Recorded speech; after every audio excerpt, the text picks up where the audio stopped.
जर कोकणामध्ये घर बांधत असाल तर तुम्हाला माहीतच असेल की कोकणामध्ये जो जांबा दगड आहे तो किती महत्त्वाचा आहे। आणि आज मी आलो आहे चिरेखानीजवळ, तर आपल्याजवळच ही चिरेखान आहे आणि तुम्हाला दिसेल की इथे जांबा दगड काढण्याचं काम चालू असतं। तर आता पावसाळ्यामध्ये इथे पाणी भरलेलं आहे, त्याच्यामुळे आता इथे काम बंद आहे। पण तुम्हाला दिसेल की केवढा मोठा एरिया जो आहे तो चिरेखान इथे आहे आणि इथे तुम्हाला दिसेल की तलावासारखं झालं आहे, कारण की पावसामध्ये सगळं पाणी वगैरे साचतं आणि ते चांगलं पण आहे जमिनीसाठी, जेणेकरून जो पाणी साचतं ते सगळं जमिनीमध्ये जिरतं आणि त्याच्यामुळे पाण्याची जी पातळी आहे ती वाढते।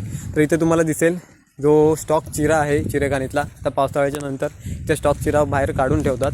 तर कशा पद्धतीने इथे चिरा वगैरे बाहेर काढून ठेवलेला आहे तुम्हाला दिसेल इथे कसं लावलेलं आहे, जेणेकरून इथे कसं ऑर्डर वगैरे आली की जवळच्या जवळ बाहेरूनच आपण चिरा बाहेर घेऊन जाऊ शकतो।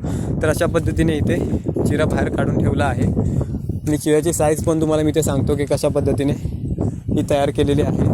हे बघा, तर हा आपला जो चिरा आहे जांबा दगड, तर हेच आपण बांधकामासाठी यूज करतो। बऱ्याच साईडवर मी जांभ्या दगडाचंच बांधकाम करतो रेग्युलर।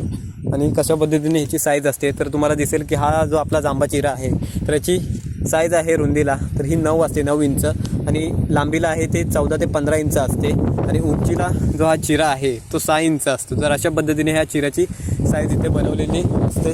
तर अशा पद्धतीने इथे चिरेखान जवळच्या जवळ आहे आपल्या। तुम्हाला दिसेल, तुम्हाला जर चिरा हवा असेल तर तुम्ही मला कॉन्टॅक्ट करू शकता।